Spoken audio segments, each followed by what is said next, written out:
Good evening. Good evening and welcome to the next in the series, Building Resiliency for Climate Change. Tonight is the fourth installment in this series, and tonight we focus countywide on fire risk mitigation.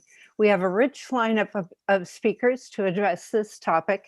This six-forum series is co-sponsored by the San Mateo Flood and Sea Level Rise Resiliency Agency, also known as OneShoreline, and the Leagues of Women Voters in this county.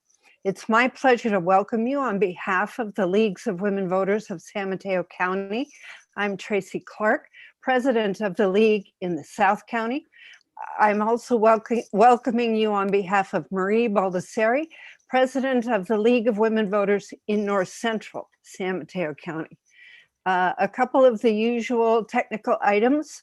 First, this meeting is being recorded. In addition, there will be a question and answer session following the presentations. You can submit your questions in the Q&A forum. Simply click on the Q&A icon in the bottom of the Zoom window. A dialog box will come up for you to enter your question. Let's get started. The League of Women Voters is well known as a nonpartisan organization whose mission is to help educate our communities on critical public issues. To that end, the League is delighted to undertake for the first time a county-wide community discussion on the impacts of sea level rise and wildfires in order to plan our community response. We hope we are gaining a repeat audience for these as we move into the second half of this series. We hope to spur our neighbors to engage deeply in the topic and offer their thoughts on how we can best prepare ourselves.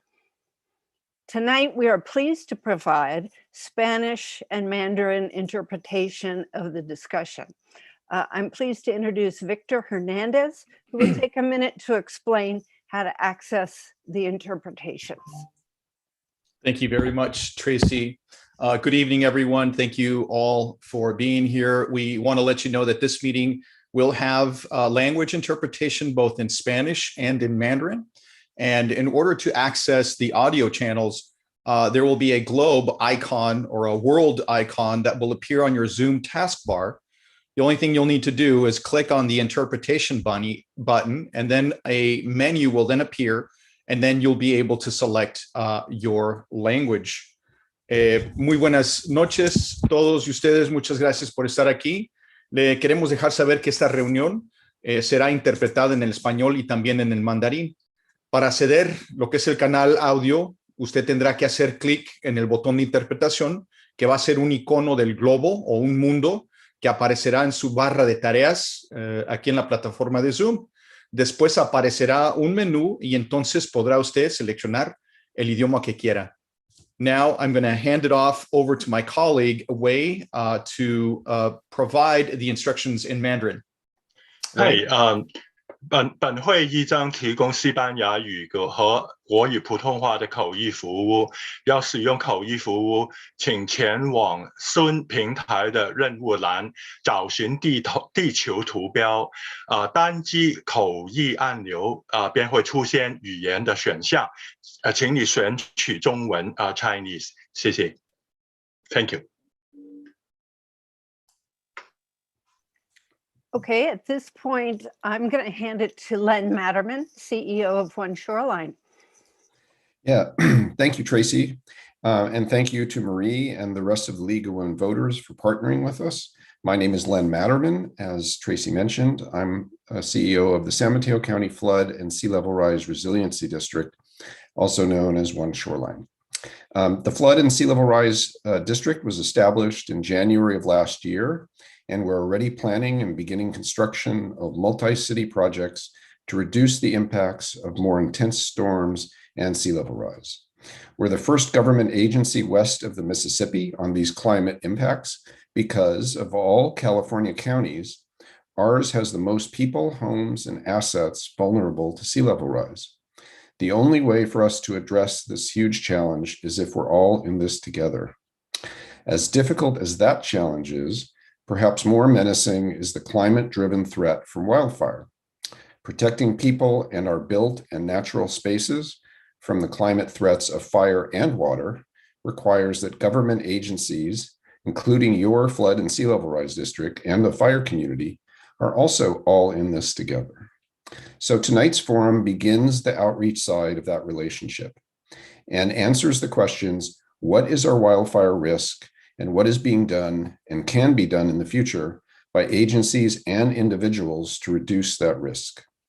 We'll hear from two members of the Flood and Sea Level Rise District Board who represent communities that are at severe wildfire risk.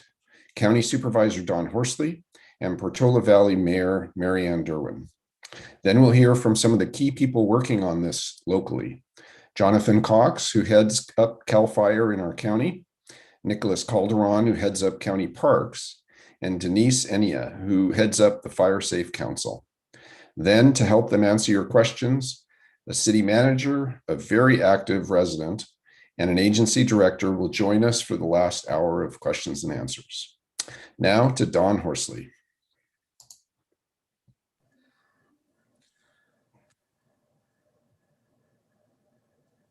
Oops. Thanks, Len. Thank you for the introduction and for coordinating this event. And I want to welcome all of our panelists and the attendees. It's reassuring to see so many of our community members interested in engaging on the topic of wildfire. You know, this summer, communities all through the West Coast experienced the realities of devastating wildfires. The state saw over 4 million acres burned, 86,000 within San Mateo County, due to the CZU lightning complex of August 2020. These fires are painful proof of the realities of climate change. The lightning strikes that induced our local fires in August are just one example of the extreme weather events that are becoming increasingly more prevalent. Hot and drier days, flooding, lightning strikes, and wind events are just a handful of the tangible effects of climate change. These incidents are unlike anything we have experienced before and are part of the reality of the climate crisis that scientists have been predicting for decades. As we in San Mateo County unfortunately know, the impacts of wildfire are devastating. And that is why it is so important for us to do what we can now to prevent future catastrophes, which may be even bigger and more brutal than what we've experienced so far if climate change is left unchecked. Well, each of us can pledge to do our best individually to combat the climate crisis. The most impactful work will be done together. We can choose to see the events of last summer as both foreshadowing and a call to action. The county has stepped up to meet the challenges of a changing and challenging climate, including the creation of the Office of Sustainability in 2014, and more recently, the Flood and Sea Level Rise Resiliency District. Both of these county Whoops. Both of these county agencies are working to implement policies and practices that ensure future generations can enjoy all that we love so much about San Mateo County. And I do want to add a comment about one of our partner agencies, the RCD. This is a small but mighty agency led by an outstanding CEO, Kellex Nelson, who was one of the panelists. The RCD staffs our county fire safe program, which is chaired by the outstanding Denise Enia, who is, she is really a force to be reckoned with. In any case, we all work extensively with the staff from the RCD, as well as and Denise and all of the volunteers on the fire safe program on fuel reduction strategies. Our landscape is famously beautiful, and it is seriously at risk due to climate change. We have only begun to see the lasting effects that a changed climate can have on environment, but we still have time, hopefully, to minimize the damage. The devastation caused by climate change already and the predictions of future devastation can leave many of us feeling hopeless. It can feel like an uphill race with no finish line in sight, but by working together, we can rediscover hope and give ourselves a fighting chance. And I am really heartened by the residents who have stepped up to find out how they can be a safeguard to our community. And I'm also impressed by the amazing personnel who dedicate their workday every day towards making us safer. The engagement and efforts by the individuals we will hear from tonight is critical in protecting the future of our communities and wildlands. And as a member of the OneShoreline Board of Directors, one such individual I've worked alongside is Marianne Derwin. Mayor Derwin champions her community, the town of Portola Valley, on its environmental values. Portola Valley falls within the district that I represent, and I am proud and grateful to have a colleague who understands the importance of this issue as its mayor. And with that, I will turn it over to Mayor Derwin. Thanks, Don. As mentioned, I'm Marianne Moise Derwin, a member of the OneShoreline Board of Directors and the current mayor of Portola Valley. I've been on the Portola Valley Council for 16 years, and I've lived in Portola Valley for 29 years. Our town, population 4,500, sits on the eastern slope of the Santa Cruz Mountains, the ancestral lands of the Ramaytush Ohlone people. We are upper San Francisco Creek watershed dwellers, and our lands are composed mostly of oak chaparral, grasslands, and forests of coast redwood, Douglas fir, and bay laurel. We also sit astride the San Andreas Fault, specifically the Woodside Trace and the Los Trancos Trace. Portola Valley has a long history of environmentalism and careful stewardship of the land. In fact, we are known for our innovative slope density regulations for earthquake country, as well as for taxing ourselves to preserve open space. Just as we found a way to live safely within seismic zones, given the deleterious effects of climate change, we are now focused on finding a way to live with drought and wildfire. Fortunately, both the town and OneShoreline are working together to reduce the impact of these major threats. But it's a tricky balancing act for us as we figure out how to accommodate increased housing numbers while mitigating the wildfire risk of living in the WUI and simultaneously helping residents keep their homes insured as traditional insurance carriers flee in record numbers. As a person responsible for the safety and well-being of 4,500 people and a homeowner in the WUI, this has become a central issue of importance in my life over the past few years. I live on 3.5 acres at the top of a canyon filled with poison oak, chamise, broom, and coyote brush. In insurance parlance, I live in a high-value house in brush, which makes me, like many of my fellow community members, a very poor candidate for homeowners insurance. Case in point. Last year, for the first time in 28 years, I lost my homeowner's insurance. Then in March of this year, I lost it again. My story is not unique. Perhaps the most significant improvement I have done to my property is declare a 135-foot defensible space zone from my house, work I will continue until I have reached a 200-foot zone. I have also installed rainbird sprinklers on the edges of the cleared lands to squelch embers, hardened my house, built a fire access gate, and become adept at creating to-go boxes. The CZU fire was an inflection point for many of us when we finally realized that if that fire jumped the fire line at Old Hall Road, it could have barreled down to Portola Valley, burning up structures, cars, and anyone who didn't get out in time. The good news is being scared to the bone is a great motivator. And we are now more than ever thinning out brush, cutting down flammable trees, hardening houses, and learning about our zones and evacuation routes. Just as there is not one specific action a person can take to decrease wildfire risk, but rather an interconnected hierarchy of actions, this is also true of a town. Our Portola Valley Town Manager, Jeremy Dennis, will likely talk about some of the work the town has done, but to list a few actions, we created a new wildfire prep committee, launched into extensive town right-of-way veg management, amended the building code to mandate new home hardening requirements, and adopted a red flag day ordinance. We've been working on evacuation planning with the Woodside Fire Protection District and other partners, while becoming very big fans of the amazing new Zone Haven tool. We've also increased communications across all platforms. Becoming fire safe is about all of us working together individually and collectively. The Woodside Fire Protection District, CAL FIRE, the county, the RCD, the Sheriff's Office, Fire Safe, WPV Ready, and CERT, OneShoreline, the town, and our community members. Even in 2021, in a seismically challenged oak and redwood forested place with dense brush and grasslands, the town of Portola Valley can become a much more fire-safe community if we listen to the experts and all commit to doing our part. In time, we can coexist with fire. Thank you. And with that, I will hand off the virtual microphone to one of our cherished partners, CAL FIRE Deputy Fire Chief, Jonathan Cox. Well, thank you so much, Mayor Derwin. Just to dovetail onto that, I love the line, the hierarchy of actions. I'm gonna steal that one. That was incredible. Thank you. Welcome. My name is Jonathan Cox. I'm the Deputy Chief for CAL FIRE here in the San Mateo Division. On behalf of everyone at CAL FIRE, thank you for including us, inviting me to be a part of this evening, and to take a few minutes to discuss the wildfire reality here in San Mateo County.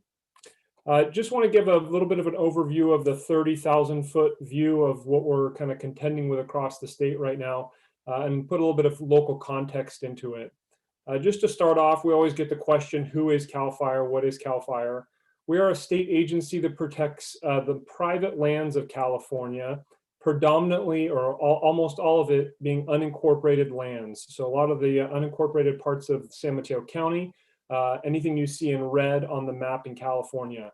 The best way to describe the areas we protect are those between the incorporated cities and a lot of the federal land that sits at higher elevations. With that, our mission is really to keep 95% of all wildland fires at 10 acres or less. We do a good job of that. However, as we've seen over the past few years with the increased number of fires, we've had a little bit of a different kind of result based on the experience these last few years. How we're structured is we're part of the resources agency at the state level. We work for the Board of Forestry. The Board of Forestry is the overarching authority for our agency. We have about a $2 billion budget. A majority of that goes towards fire protection operations, so the fire engines and the aircraft that you see. But we also have the Office of the State Fire Marshal that's a part of CAL FIRE. And we also have a very big resource management branch, which includes all of our timber harvest plans, vegetation management, and everything else that goes along with managing lands. Again, we protect private lands in California, and that's an important distinction to make in comparison to the federal government, who protects public lands. We have the largest air program in the world for firefighting, 13 air bases and 10 helitack bases, and we frequently bring in aircraft under contract. Locally, we also have CAL FIRE resources, 4 engines and a bulldozer in San Mateo County specifically. We also provide the staffing for San Mateo County Fire Department and Coastside Fire Protection District. Those are local government cooperative contracts. In San Mateo County, we protect about 70% of the geographical area of the county, both for structural and wildland firefighting. We provide the resource management and resource management expertise when it comes to really all things trees and timber related. And we are a big participant in the Fire Safe Council, ensuring that the facilitation of funds for grants between the state level and the local level is there and supported. So how we respond in San Mateo County, we have a very integrated fire response system. If you look at this map here, you'll see the red lines that are striped, and those are what we call the mutual threat zones of the county. That includes a lot of Portola Valley, Woodside, Redwood City, all the way up the peninsula. Our integrated response system here means that even if a wildland fire breaks out in a local government jurisdiction, say in the city of Redwood City, CAL FIRE will also respond, meaning that we have pre-existing agreements with the city and the city fire departments to send aircraft and wildland firefighting resources because that zone is a threat to both of our districts. That on top of the fact that we have a single dispatch system in San Mateo County really puts us leaps and bounds ahead of other parts of the state where fire integration is not as tight as it is here locally. As we look at 2020, and as Mayor Durham was alluding to, we looked at the worst fire season on record. We lived through the worst fire season on record in California. Over 8,000 fires, over 4 million acres of land burned, which is essentially 4% of the land mass of California. and over 9,000 structures destroyed. This was the worst fire season on record that came on the heels of 3 consecutive worst fire seasons on record before that. And unfortunately, the trend in California over the last 5 years has been going in the wrong direction. The result of that was 31 fatalities that occurred on these fires and over 17,000 firefighters that were needed to fight the fires. It should be noted that over the last 18 months, we've had to call for mutual aid resources from outside of California 4 times. In my career of 20 years, that happened maybe once or twice before. It just seems to be that we're not only stressing the firefighters in the state, but also the resources across the country. At one point last year, we had every single firefighting aircraft in the United States assigned to California when we were under those red flag siege conditions. So how bad is it? 15 of the top 20 most destructive fires in California have been since 2015. And that is looking at records for the past 100 years.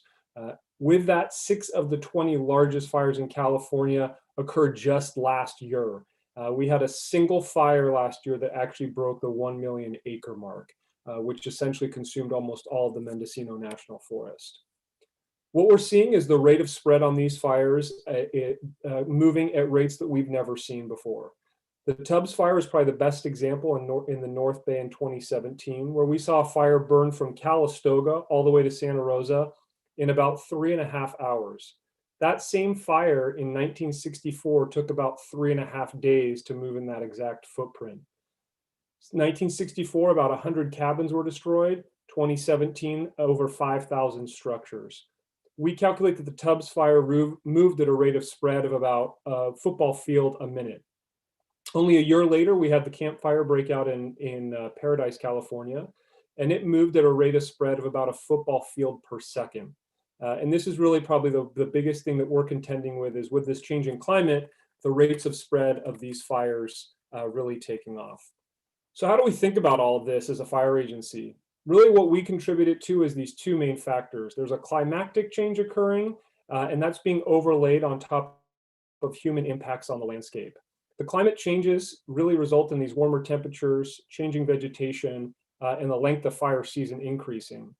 And when you put that in areas where people are now living, we're now at almost 40 million people across the state, with aging infrastructure and the fact that we've been extinguishing or excluding fire from the landscape for about 100 years, we're seeing the result of this new reality, which is more fires, more destruction, and all of it happening more frequently.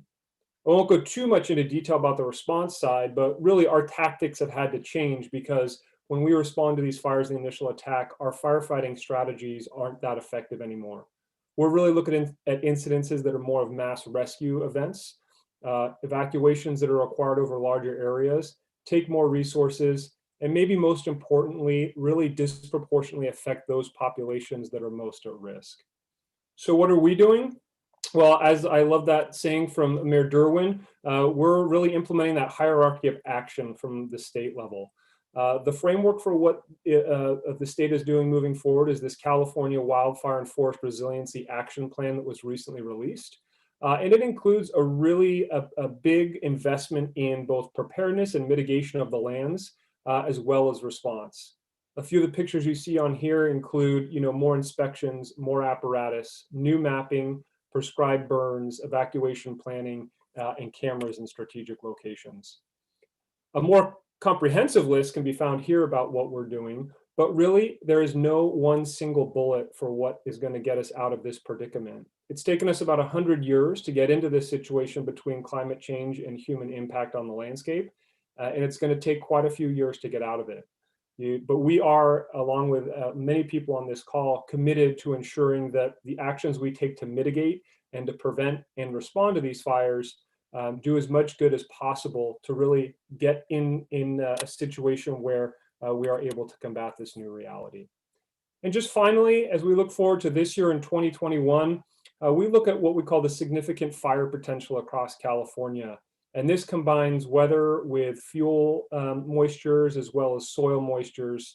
And really what I wanted to point out is what we're looking and concerned about right now is our late summer, early fall months. Our vegetation this year alone is tracking about 2 to 3 months ahead of time on one of the worst rain years on record. And we're highly concerned about what this fall could bring with those offshore wind events and any weather events like lightning that could occur. With that, I would just ask on a practical level that everybody does their part to both prepare themselves and their home, as well as checking on your neighbor and anyone else who might be vulnerable to ensure that they, in the immediate future, have a way out should a fire occur. With that, I want to thank you again. I'm going to pass it off to my esteemed colleague at the county and the head of County Parks, Nick Calderon. Thank you, Chief. Nicholas Calderon, Director of the San Mateo County Parks Department. And I was asked to come today to talk about what is it that County Parks is doing. And the short answer is the department's wildfire fuel management program. The CZU Lightning Complex fire, which was the first wildfire to occur in a county park, really forced us to change our mindset and change our approach to how we're going to manage fuel loads within our parks. And as a result, we developed this 5-year program that allows us to be very strategic and specific in how we act to mitigate the risk to our residents. I think it's really important to note, and Jonathan had talked about it. It took us a long way. It took us a long time to get to where we are. It's going to take us a long time to get out of here, out of this situation. And I think for that reason, the more specific we can act and the more strategic we can act, the better off we are. All right. So when we developed the program, we had 4 goals in mind, and we knew that in order for the program to be successful, there were 4 things we had to accomplish. First, it needed to be a planning and a budgeting tool. What I mean by that is not just how are we going to fund these projects, but how are we going to phase these projects?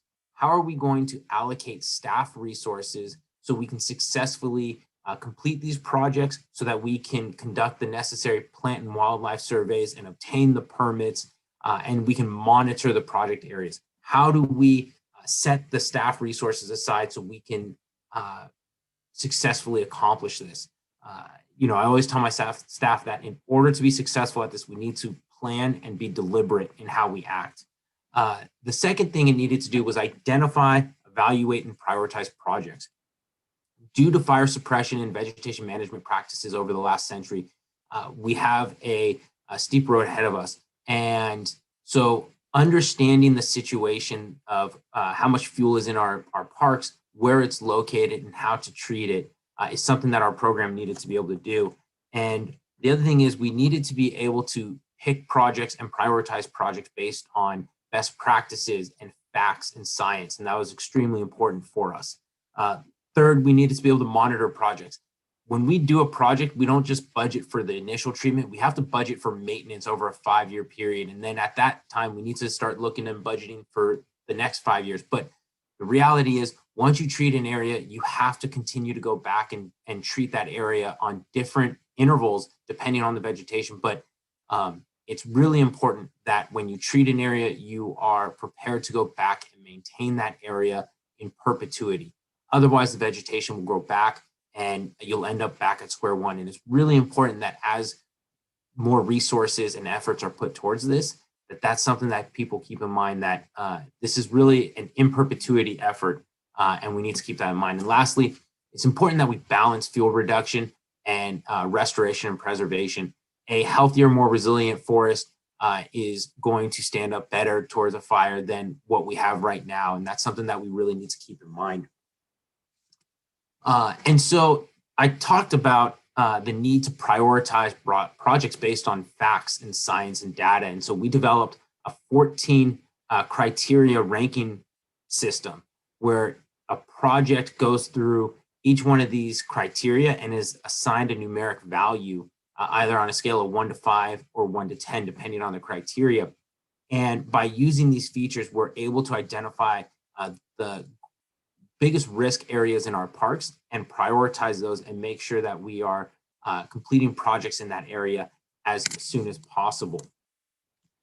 And using that 14-point criteria system, we developed a list of 32 projects that we are going to strive to work on and advance and complete over the next 5 years. This is the most ambitious effort the County Parks Department has ever had, but I'm very confident that with the support we have from the county and the support and partnership we have with organizations like CAL FIRE and the San Mateo Resource Conservation District, we can get very close, if not complete these projects. A great example is right now we have a over 400-acre project between Huddard and Wonderlick Park that we are doing with the San Mateo Resource Conservation District that's funded by CAL FIRE, and that's going to reduce the amount of fuel present in a significant way. And it's also going to enhance access for first responders and disturb any type of fire that would occur, disturb fire behavior to slow that spread. So we are very, very fortunate to have great partners in the area that will allow us to complete these projects. But when you look at this list, one of the things you will notice is you'll see the word shaded fuel breaks and fuel breaks a lot. And our focus needs to be on these fuel breaks, shaded fuel breaks, and preserving evacuation routes. We have a lot of work ahead of us. And so if we can prioritize these efforts, we're able to provide what we think is the greatest benefit to the public.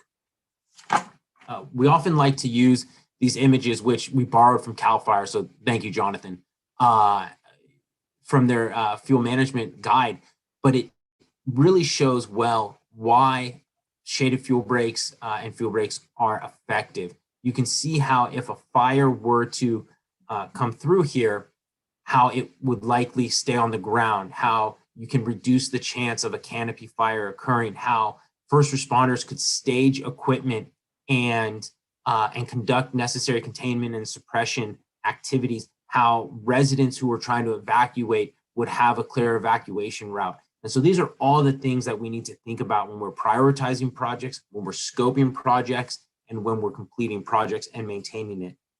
So it's really important that those three factors are always in the forefront of our mind. Another great image that shows why this type of work is important is right here. And you can see how that roadway on the right, but also that roadway on the left, how there's less vegetation that's up against it. There's less vegetation that can prevent a direct or be a direct threat to that roadway. And again, we want to make sure that we are creating a system where first responders can access the interior of parks and conduct necessary containment and suppression activities. Residents can evacuate. I can't emphasize enough. The mayor mentioned Old Hall Road earlier. During the CZU fire, we saw firsthand how a shaded fuel break can be effective at serving as a fire line and keeping a fire on the ground instead of on the canopy. We saw it firsthand. We saw how it works, and it's extremely effective. And that's why we put so much of our resources and time into completing these types of projects. What you see before you is a map of San Mateo County, and that red area shows you your wildland urban interface areas and your threat areas. And you'll see that those green stars are where we have some of our parks. We have 24 parks throughout the county. 10 of them sit on that boundary. And what that means is our parks are often abutting residential areas where we have high populations. And it's for that reason that it's extremely important we put a plan together, which we have, and implement accordingly to mitigate that threat. You'll also see on this map that we have 6 parks that are identified as very high fire hazard severity zones. The reason I emphasize this is we have a lot of work ahead of us, but we have clear goals and we have clear methods for treating this area. And we anticipate treating over 1,800 acres over the next 5 years. And after that, we'll work towards the next goal. But what I always emphasize to people is the need to have a clear vision, to have strong partners, and a clear understanding as to how you're going to complete this work.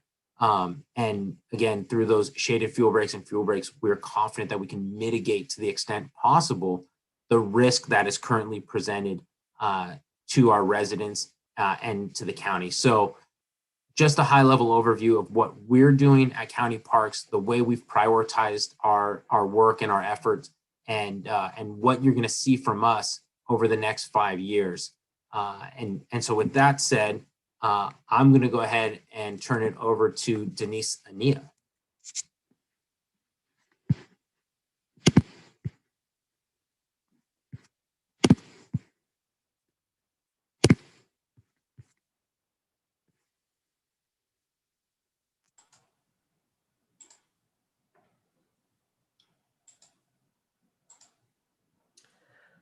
Okay, hello everybody, and thank you for having me.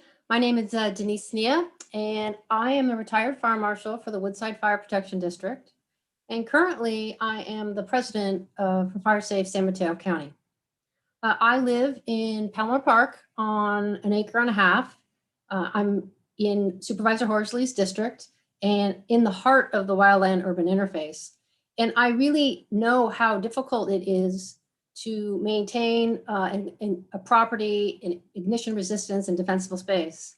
So I hope my presentation here will help you a little bit. So in order to change the rate of our structure survivability, we really have to change the paradigm from built to burn to built to resist. So in order for our houses to survive a wildfire, they have to be able to prevent embers, firebrands, flames from entering and igniting the structure. It's really that simple. So to simplify the ignition process, I have 7 components that play a very important and significant role in your house surviving a wildfire. Vegetation clearance, defensible space, your roof, venting, rated doors, wood fencing, combustible siding, windows, and vulnerable decks. And so we're going to talk about these. So how does fire actually ignite your structure? Well, there's really 3 ways: direct flame, radiant heat, and embers and firebrands. So the first, radiant heat, is really a simple process. It's the heat from burning structure or vegetation heats up another combustible item to the point where it ignites. So for example, if you had vegetation or another structure next to your home, when the fire gets hot enough, it burns, it heats up the structure, the combustible materials, and the other structure ignites. So direct flame impingement is also pretty self-explanatory. When actual flames spread and ignite combustible material that they come in contact with. And then the third one, embers and firebrands. And embers and firebrands are small to medium pieces of burning vegetation, roof material, siding. It could really be anything.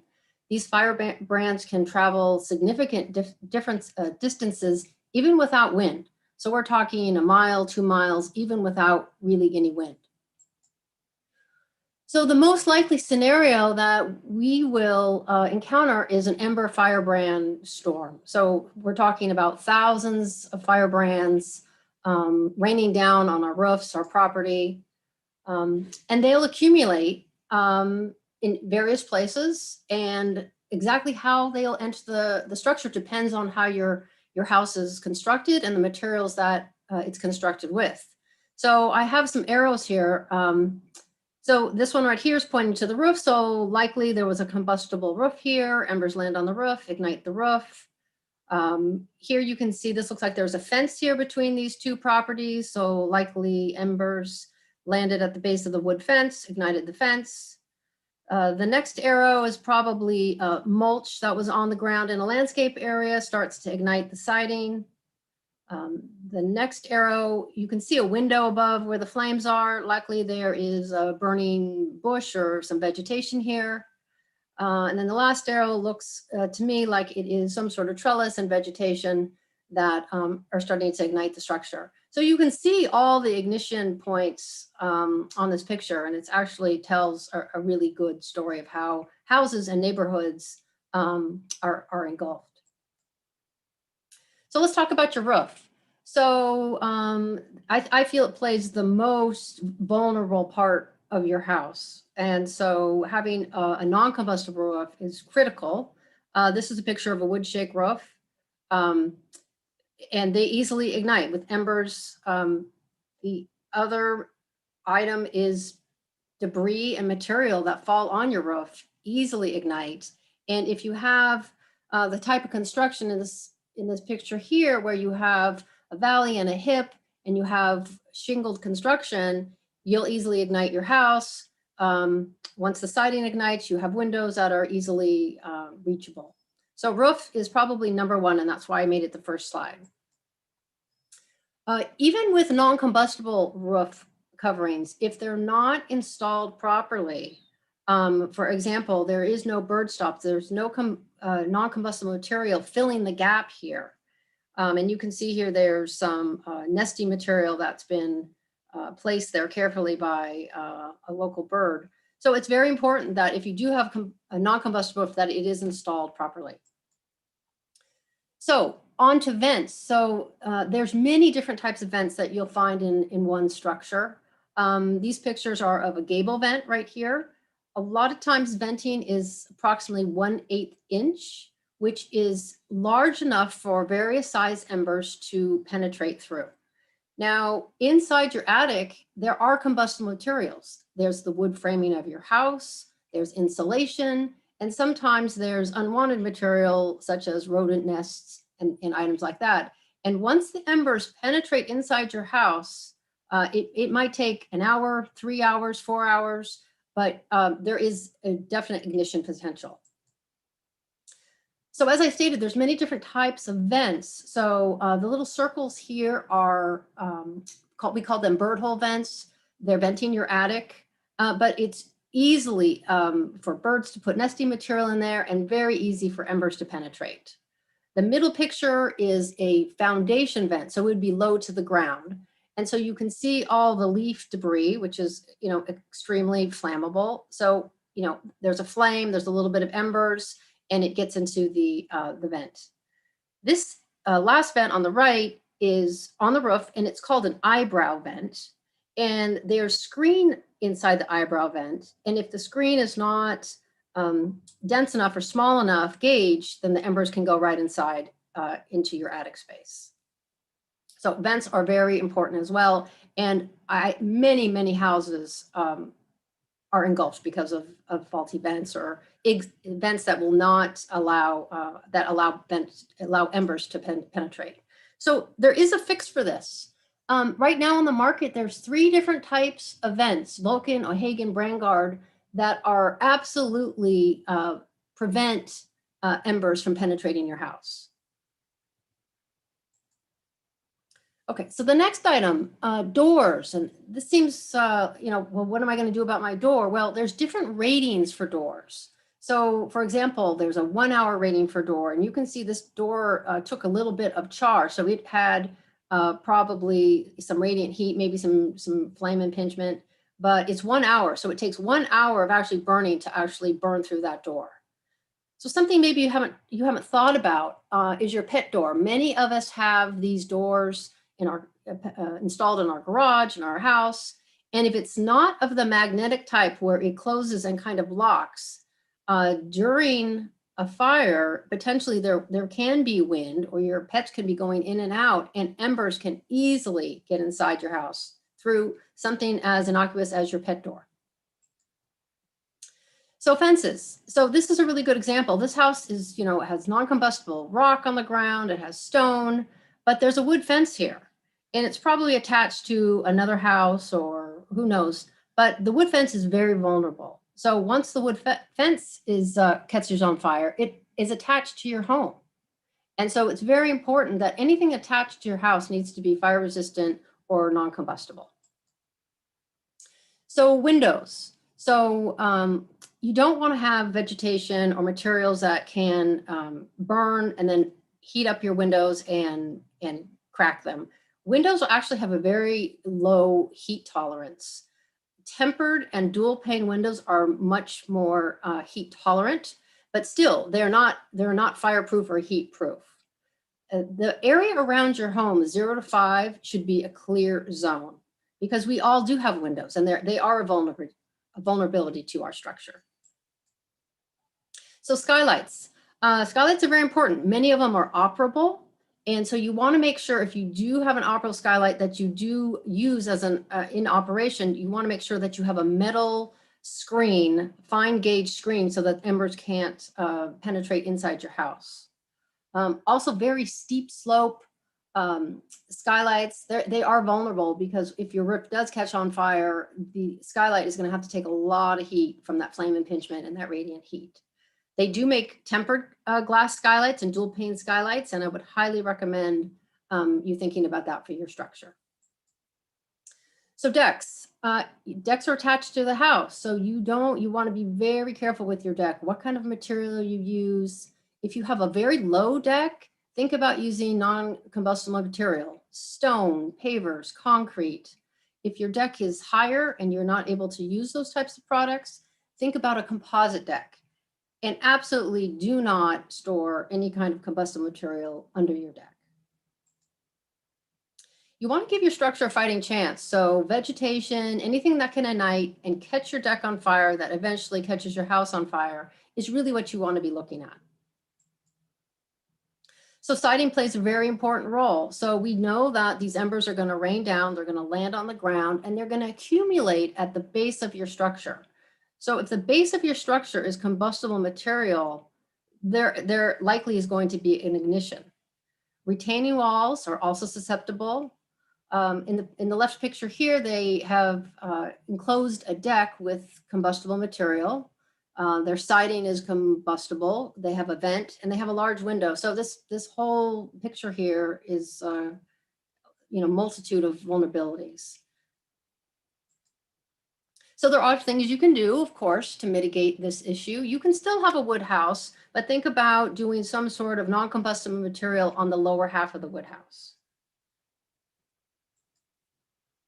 So mulch is also combustible. It's a wood product, so be very careful about how much mulch you lay down. If you lay down mulch and you have combustible, like here you have a step or wood siding, be very careful how close to your home you're actually laying this combustible material. The 0 to 5 feet around your home, think about using crushed rock or pavers or potentially some gravel or stepping stones. It's a much safer proposition for your home. So what's important is that you assess your home for all its vulnerabilities, and over time, just like the parks is taking 5 years, and we all have work to do, and we know it's work in progress, but really start to assess your home and all the vulnerabilities. And when you do things to your home, remodeling and re-landscaping, really think about the vulnerability of your structure. And hopefully your house too can survive. It is possible for houses to survive and be ignition resistant. And I hope that this short presentation helps you think about how you can make yours also wildfire resilient. So with that, I hand it over to Aura. Thank you so much. I want to thank Jonathan, Nicholas, and Denise for their presentations so far, and to let everyone know that we also have joining us right now for the Q&A section 3 additional people that Len had mentioned. David Weinberg, who's the founder and chief of the Hillsborough Firewise program. We have Jeremy Dennis, who's the Portola Valley town manager, and Kellex Nelson, who's the executive director of the San Mateo Resource Conservation District. For people who haven't found it yet, on the bottom of your Zoom panel, you'll see a Q&A button there, and you can click on that to type in your questions that you have for one or all of the panelists.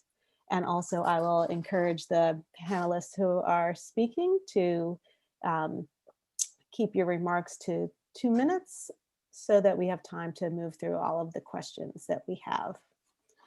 And we'll start with some questions for the 3 who have just joined us. So we'll start with David Weinberg.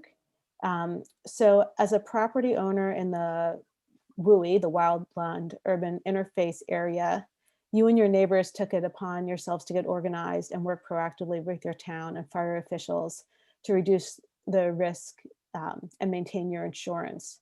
So what would you recommend for other homeowners in WUI areas who have not yet started that process? Are there 1 or 2 issues they should focus on and other issues they should leave to authorities? Or is there some other advice you have for them?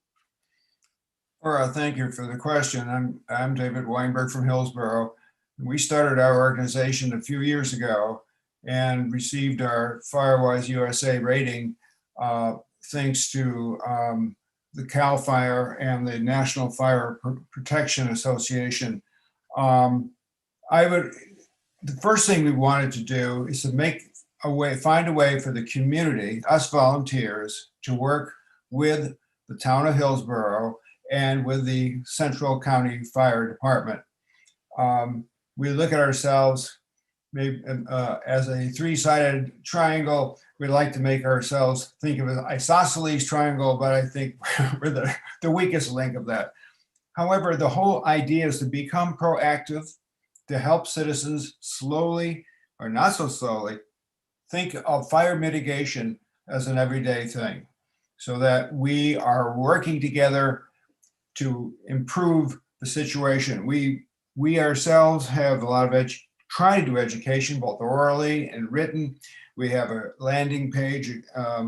We can be reached at firewise@hillsborough.net. We attempted at first to do a dead tree survey to learn how to do a survey and what was going on in Hillsborough, and the CCFD took that on afterwards. And we wanted to help with people understanding insurance is a problem. We haven't reached the problem quite as severely as Portola Valley.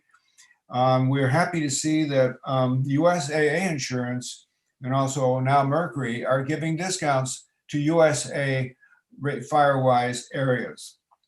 Our goal here is to try and assist the fire department, especially along the roadways, to help the Zone Haven evacuation route and to try to keep the fire on the ground so it won't climb up into the trees. Everything has been said here today. I will not try to I will reinforce by the concept that it was all wonderful material. So I will relinquish my time for the moment. Thank you so much, David. That's very much appreciated. And we appreciate the example that you and the others in Hillsborough have set. The next question is for Jeremy Dennis, the Portola Valley Town Manager. So can you walk us through what you see is the responsibility of the city or town, the local fire agency, and the individual property owner or renter in reducing the risk and establishing sound evacuation plans? Are there any land use or zoning changes that you think need to be made by cities and towns to reduce the risk of wildfire? Thank you. Well, it's a pleasure to be here tonight and to see so many of my colleagues. The level of responsibility exists across all those who work and live in communities such as Portola Valley. So for the city and town, I think there's multiple areas of responsibility. Education is a critical component of what we do. We also provide the forum for the discussions to occur, so resources can be put aside to respond to these challenges. Cities have municipal code, which is an area where we can create opportunities for further improvements. As the mayor mentioned earlier, the town is about to, town council is about to look at a new home hardening code that goes beyond the current Chapter 7A building code, which is the typical fire code you see in WUI areas. Resources for residents where that's needed, depending on the budget. In some cases, cities and towns can provide limited resources to assist residents in home hardening, defensible space, and the like. And then the final responsibility, and this is in no particular order, is related to managing town-owned property and ensuring that evacuation routes are consistently open and available should an emergency come. I think the local fire agency in Portola Valley, the fire agency is a separate special district, so they have their own administration. Cooperation is number one. In the time that Denise was the fire marshal in the Woodside Fire Protection District, great cooperation that's continued with her successor there. They can provide guidance and education as it relates to municipalities considering changes to code and the like. The individual, there's a few things that I think are pretty fundamental here. First is having a plan. An individual must have a plan should a fire situation occur. Have a go bag, have a plan with your family, where are you going to meet. The second is related to what Denise and others have said here tonight, is related to the management of their properties and buildings around home hardening and defensible space as it relates to resources. The second part of your question, the hard thing that cities that exist within areas of wildfire danger are grappling with right now is frankly an inconsistent message from the state. There are three things that we are told on a regular basis. The first is housing is a priority for the governor and the state legislature. So there's mechanisms that the state uses to encourage planning for housing in communities. The second is CAL FIRE. We're anticipating new maps from CAL FIRE designating potentially new high fire and very high fire severity zones in these same communities that are looking at potentially planning for housing. And the third is related to the insurance piece.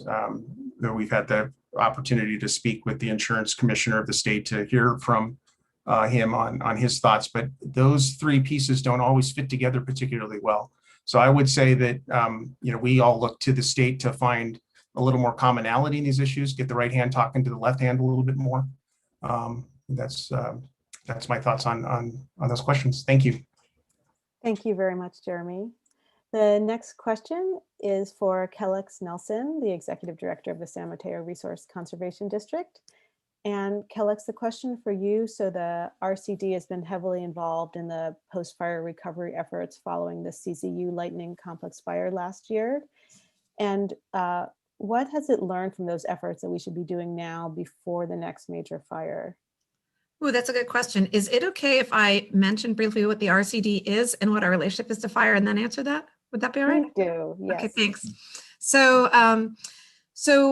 for those who aren't familiar with Resource Conservation District, we are a special district. We're a very nimble form of local government that is here to help people help the land.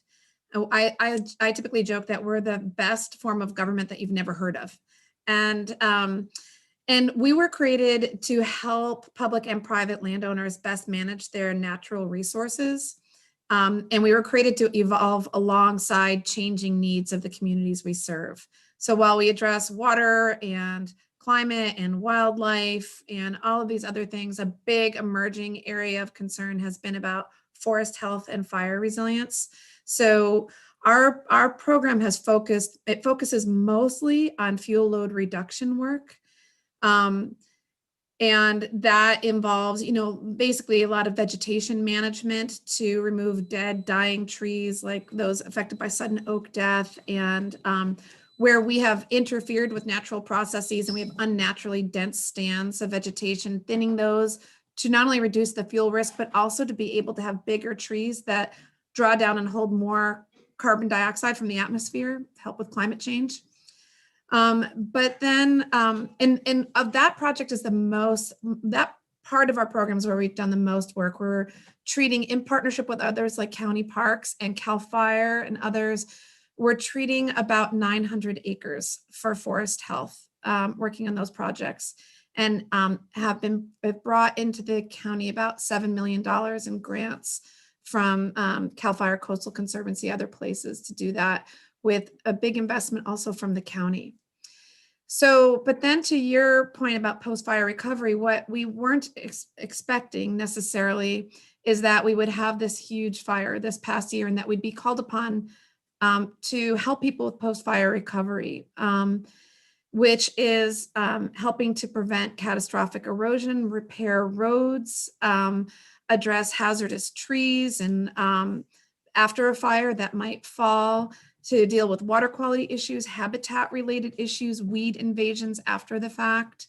And what we've learned from that, but there's a lot we've learned from that. We've learned a lot of things about FEMA eligibility, what to prepare for, what funding sources or resources might be available for people, how to rebuild, what happens with their roads if they live in rural areas where they have private roads. There's a lot. We actually have a web page that provides resources for landowners post-fire.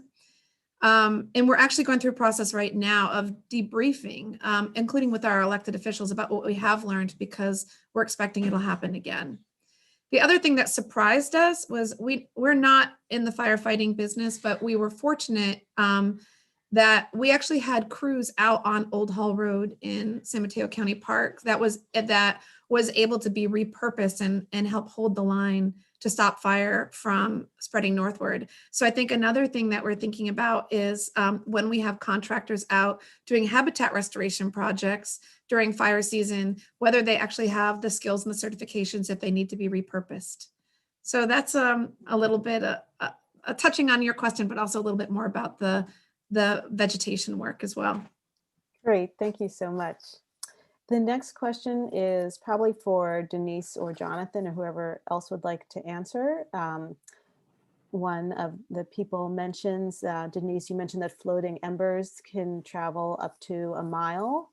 And apart from vital fire roads, how do the fire breaks provide much reassurance if the fire breaks are not a mile wide? And recognizing the fire breaks, due to them, we lose the loss of habitat and healthy trees. So how should people think about those fire breaks versus the embers and the risks from those? Well, there really is no environment that is fireproof. And so when we do shaded field breaks or we do defensible space around our property, what we hope is that we slow down the rate of spread, we slow down or we decrease the intensity. And like Chief Cox stated, the goal is to try to keep these ignitions 10 acres or less.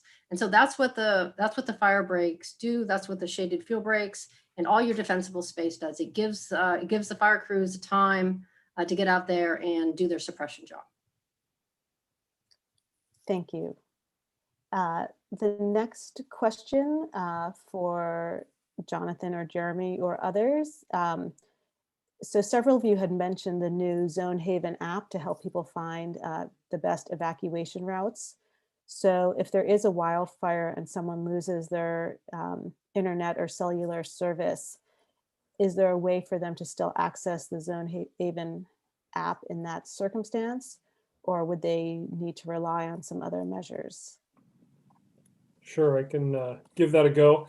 So the Zone Haven platform, and I can give a shout out really quick to Supervisor Horsley. The Zone Haven platform that's being adopted across a lot of the state was actually spearheaded by initial seed funding from Supervisor Horsley before the CZU complex. So it's a little bit of fortuitous that we had it in place. It is a platform really that reduces the reflex time for us as first responders from the moment we call for an evacuation to the moment that the public gets that information. It's easy to access at community.zonehaven.com. The things that we recommend are, one, everybody knows what zone they're in. That's probably the most important piece.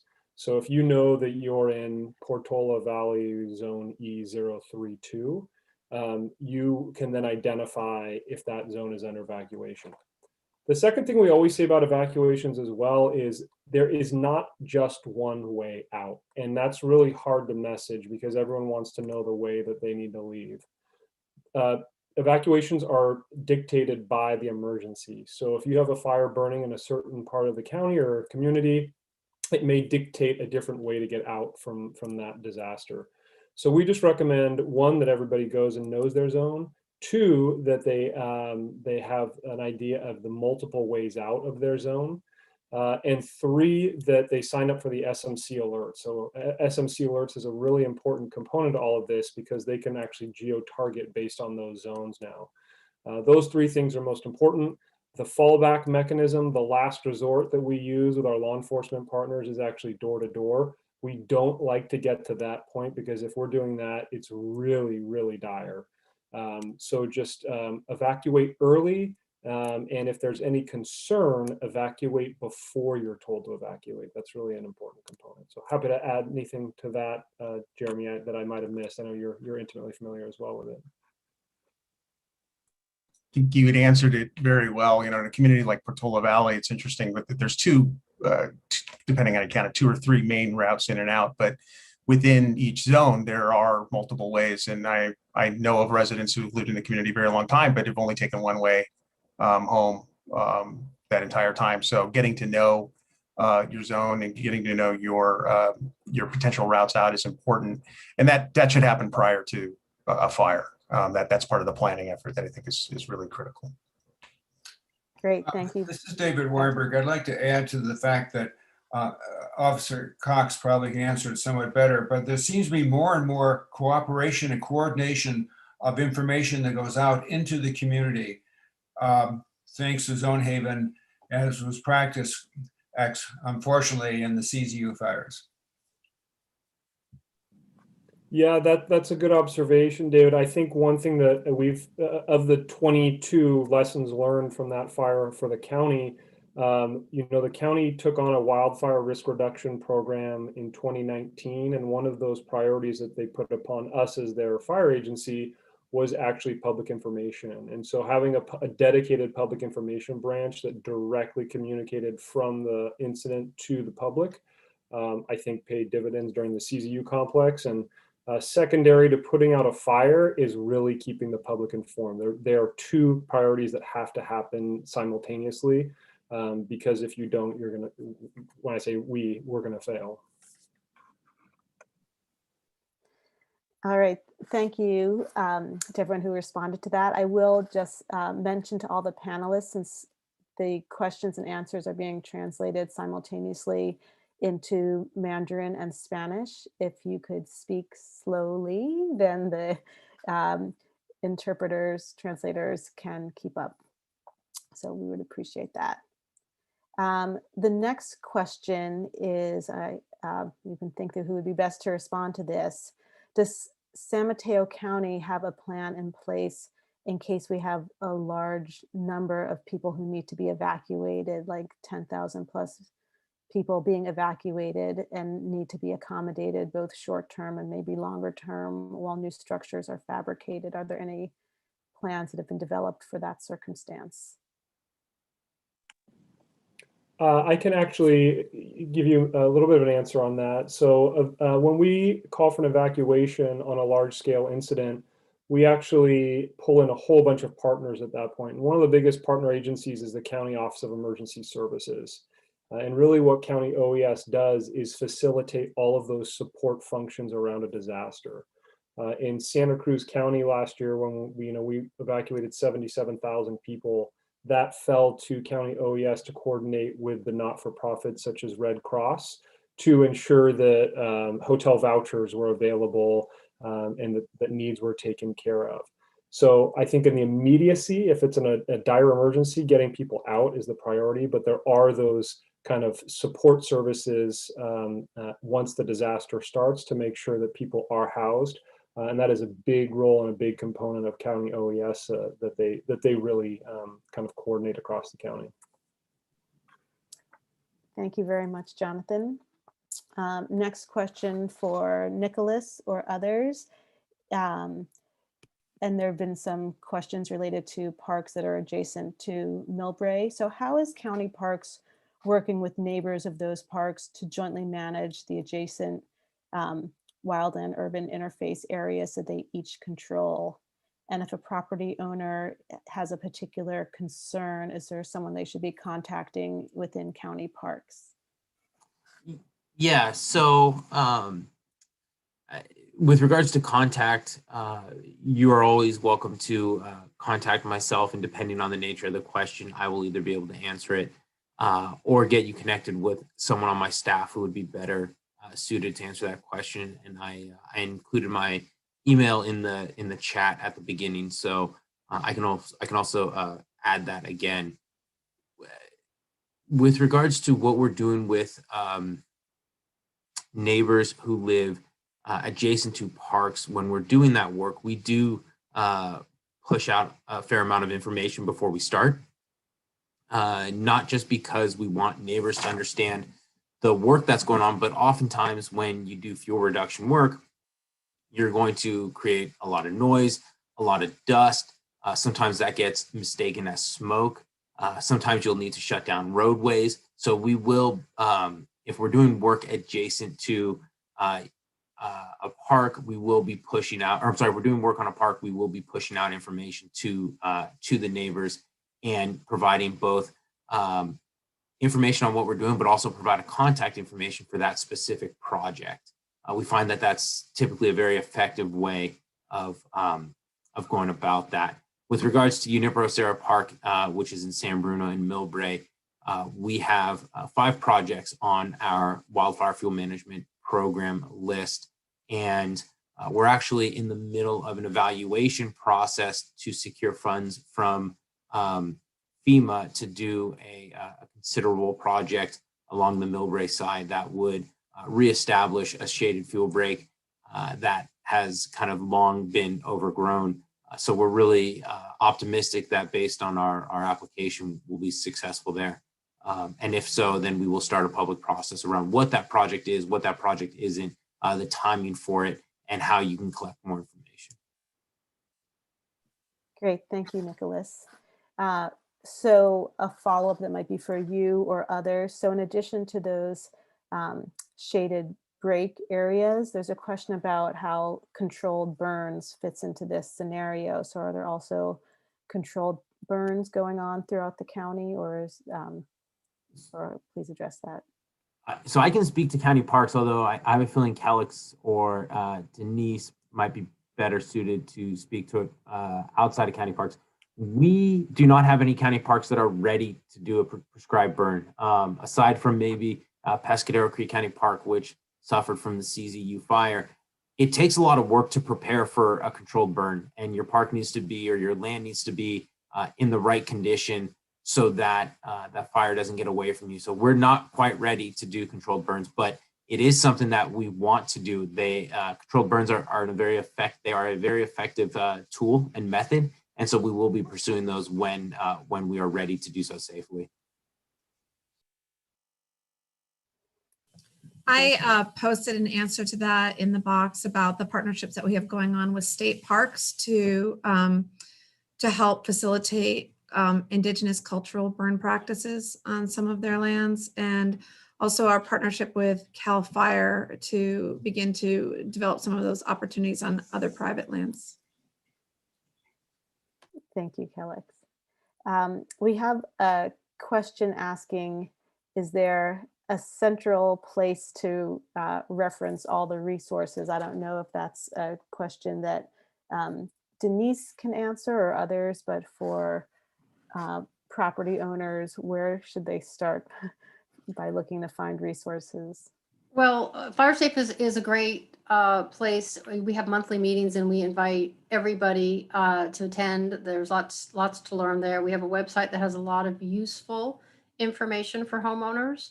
But I also encourage people to, to contact their local fire department, go to their local fire department's website. Each fire agency has their own code, their own fire code with their own amendments, and it's important to know, what agency you're working with and what you can do and what you can't do. For example, many of the local agencies you can't have, you can't do any pile burns or things like that. And so you want to make sure that what you're doing is allowed within the ordinance. So FireSafe is great. The local agencies, the RCD, I think for large landowners, they pride themselves in dealing with large landowners. FireSafe is great if you have a HOA and they feel like they would like to be a FireWise community. They can start with the FireSafe Council.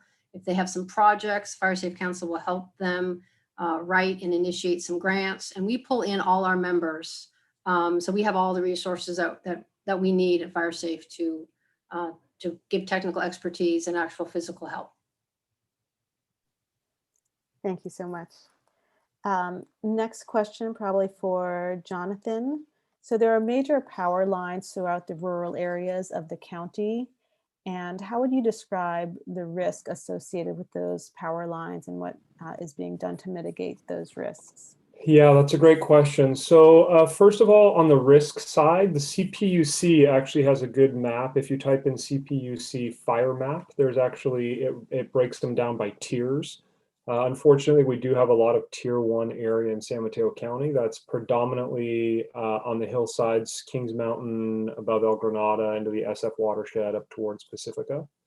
SCPUC, as a lot of people have probably seen in the news, has really been working with the large utilities on not only developing but bolstering their vegetation management plans.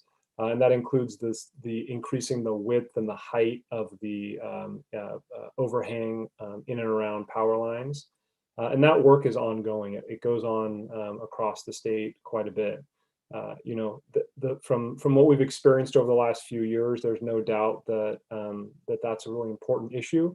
And our foresters, our resource management division of CAL FIRE, works closely with locally PG&E related to that, because it is something that has a lot of focus at the moment. Thank you very much. We have two questions related to eucalyptus trees that are near properties that may be between Denise and Nicholas to answer. So are eucalyptus trees more fire prone than others? And how does that correlate with heritage trees, which include eucalyptus trees, and it's harder to remove them? Is San Mateo County going to make it easier to remove non-native, non-heritage trees to reduce fire risks? Well, I can start and have Nicholas follow up. There are certain towns and municipalities that do have very specific ordinances with their trees. Portola Valley and Woodside are very good about invasive exotic trees like eucalyptus, and the process for removal is actually quite easy. The San Mateo County is actually working diligently on their ordinance to try to make it much easier for residents to remove invasive, exotic, fire-prone, and target hazard trees. You know, eucalyptus get a bad rap. It's mostly because of the oils that are inside the tree. And also it's because, I don't know how many people think about this, but their leaves are shaped like sails. And so when they are ignited and, you know, released from the branches, they float around in the air like sails, and they literally go for miles. So that's two items that are, you know, the negative traits, I guess, for the eucalyptus tree. You know, the native oaks are very fire resistant. They don't have those oils. They have smaller leaves. And so they're just a better tree for the fire environment. Yeah, I mean, I think, yeah, eucalyptus are most certainly a high threat vegetative species. I don't know of many people who are big fans of eucalyptus here, at least in San Mateo County. And, you know, we would love to remove as many from our park system as possible. Not only are they a fire risk, but they don't provide, you know, ecological value. So eucalyptus are not popular for a reason. I know the county is working on updating its tree ordinance. I most certainly would not be the most appropriate person to speak on that. That would be our planning and building department. But I know that there has been a push to make it easier to remove eucalyptus from public and private land for this reason. And I think that is part of the initiative. As far as the timing and the specific language, I don't know. And I'm not sure if any of the other panelists have been part of that process. Or if I may add, just from a Portola Valley perspective, the town recently accepted, the town council recently accepted a recommendation from our Wildfire Preparedness Committee to what we're calling ban the flammable 5. So those 5 trees are eucalyptus, pine, acacia, juniper, and cypress trees. So there's an active a discussion with the community. If you have those trees, you should consider taking those out. In addition, you cannot plant them anymore. So we may want to expand that. It also includes county brush, broom, things of that nature that we want people to take out.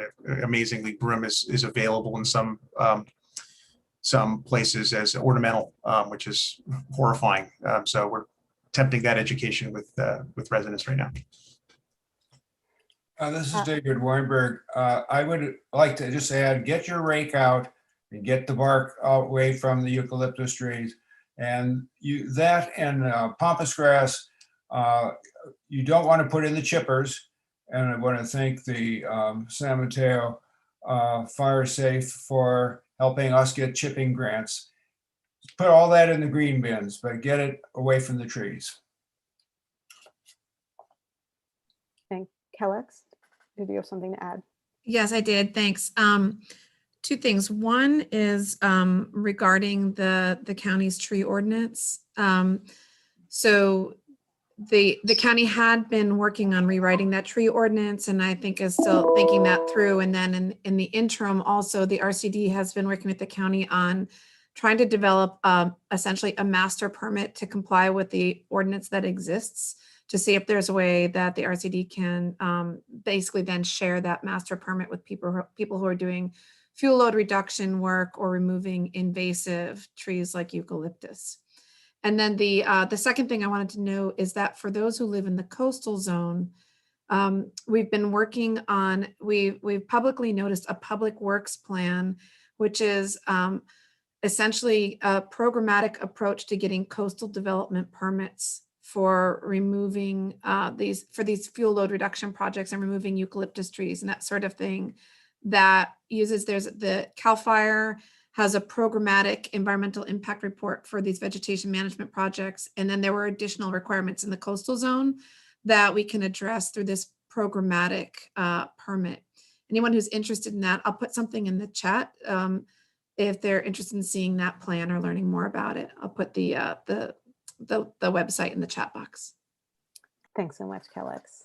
As a segue from that, there's a question about people who are living in more urban and further away from the WUI areas. So one, is 280 a good fire break? And how should people who live in more downtown areas away from those WUIs, how should they think about the mitigation measures they should take? So all they had advice about not having, plants under your windows and whatever the density of the protection of your vents. Does that apply to people throughout the county, or is it really for those who are closer to the WUI areas? I can take that one. So I think kind of two pieces of this. California is a Mediterranean climate that wants to burn. I think the natural return interval of fire pre kind of development of humans was really, fairly frequent. So even though it may be urban now, it doesn't mean that it's not completely immune from fire. And I'll give a firsthand example, which is Coffee Park in Santa Rosa. As a firefighter, if you had put me in the middle of Coffee Park a month before that fire came through there, I would have said there's no way this community is in danger. And having been there that entire night, I'm astounded as to what fire can do under those extreme conditions now. And when we're looking at fire spotting 5 to 7 miles ahead of itself, I think it's important that we don't get that false sense of security that even though I'm in a city, I'm not at risk of fire. So that's a firsthand experience. I think there's good just general practices for all of the kind of things we've talked about. And that goes from knowing your zone, having a plan, making sure that we make really informed decisions around the plants that we're putting in around our home, and actually what materials abut our homes, such as fences and decks and things that we're storing against. The thing that we always get concerned about after these fires pass through is a home may survive the first impact of the fire front, but a lot of times in the more urban areas, it's the structure to structure ignition, kind of the 1906 San Francisco earthquake scenario that takes place. So how can we defend our home against another? And those things are something that we can all consider, regardless of whether we're in the wildland or not. And I think that, I wish I could say that there was places that I wasn't concerned, but as a firefighter, I see danger everywhere. I guess that's both good and bad for us. A related question for you, Jonathan. Someone's asking, have the fire risks areas increased since the last HFTD map was developed? And do those of us living in Tier 1, especially near San Mateo County parks, need to be concerned about fire risks? So maybe you can first just briefly say what those tiers are and what the map is, and then address the question. Yep, absolutely. So this is a very hot topic per se, and the very high fire hazard severity zone maps are completed by our FRAP, or our risk and analysis branch of our organization. And really, they came out of the Batesville after the 1991 Oakland Hills fire that said every piece of land in California is going to get evaluated on a scientific basis to look at the fire risk of that piece of land, which was a pretty big step forward because we have to make determinations for incorporated cities across the state, which you can imagine with jurisdictional responsibility is a fairly complex process. So the last maps that occurred came out in 2007. They are under review right now, and I don't want to put a date on when they might come out, but we do know that it's imminent in the near future. Those are recommendations for local governments as to what CAL FIRE views their risk to be. After they come out with those recommendations, each city will have the ability to either adopt them as they have been presented, or make their own findings and report those findings back to the state. And really the reason this is important is because, as Jeremy said, Chapter 7A of the Building Code applies to the very high fire hazard severity zones and incorporated cities. And now with the additions of the defensible space requirements that the state and the fire marshal's office is pulling down, it's also going to have impacts for defensible space in incorporated cities. It will apply across the unincorporated areas that are state responsibility lands, but where it becomes a little bit more of a kind of dynamic, I'd say dance is probably the best way to put it, is in those incorporated areas. But high level, we should have new maps by the end of the year, but there will probably be some robust discussions that follow up. Thanks very much. The next question is for Denise or others who want to answer this. So we've talked about a lot of the policies for creating break areas and other safe areas. We haven't talked much tonight about development policy. And so in terms of more building going up in areas that are already high fire hazard severity zones, what's the role for development policy in all of this? And is that in sync with our fire protection needs? Well, each city and county would have their own zoning plan and their own, development plan. And as Jeremy pointed out in the beginning, is that the state is really pushing a lot of development, and they haven't said, oh, we want you to develop it. We want you to develop in safe areas. They leave it really up to the towns, but at the same time, they give the towns quota. And I think probably Jeremy and Mayor Derwin could really elaborate on how difficult this is for the towns. Of course, the fire agencies, we want development. We new houses are usually safer, but we want new houses in really safe places. And, sprawl into the WUI is difficult in terms of, fire suppression, doing a lot of mitigation, a lot of defensive space. You have to really have these structures hardened. There's not a lot of infrastructure in the wildland urban interface. There's not a lot of fire hydrants. The roads are very narrow. It's very, very difficult to do fire suppression in some of these areas. So it's a fine line. As a retired fire marshal, as a fire person, I'd prefer to have, more housing in the suburban areas, maybe going up in some of the urban areas. And, to have lots of space around each house. The fire code talks about 30 to 100 feet of defensible space. So it's a difficult topic in California, but one that I think is more and more being talked about. And I hope we're able to come to a good, safe compromise. Thanks very much. There's a question for what resources are available for low-income homeowners or renters who don't have the resources to improve their properties. And I know there was a brief mention of that, but if anyone could give a little bit more information about resources that people can utilize if they need assistance in making their properties more fire safe. You know, that's a good one. There's not a lot of the resources in terms of for financial aid for, you know, elderly or handicapped or, you know, or low income. There are some grants that they do like information to know if the community is underserved or if it is a low income community. But there's really no specific programs to just help specific, you know, people like I listed. I think California is trying to revamp their grant process, and a lot of money is going to, you know, come from the state. And I hope that they do give us some more freedom of how we disperse that and what work we actually do. Because most of the local, the fire agencies and the councils and RCD, you know, we know the people that really need the help and where the projects need to go in, and we just need the flexibility to be able to do that.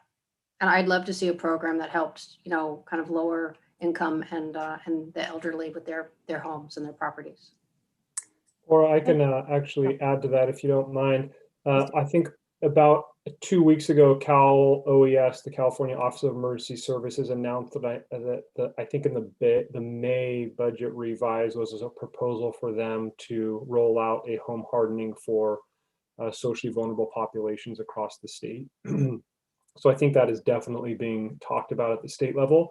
I think it's really just in its infancy, and as we know with a lot of state programs, it takes time to roll down to the local level. But a very valid question. I think OES is definitely having that on the front of their burner. Great. I will ask the last question before we close up for the evening.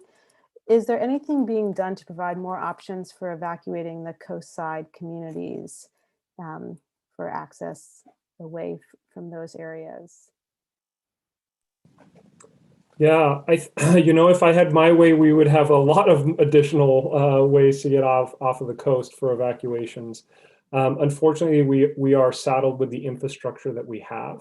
Our plans that we talk about, fairly lengthy conversations with our law enforcement partners and our chief officers, really come down to a few basic things. One, evacuating large areas very early. That's kind of our core philosophy, is we got to get people out quick and early.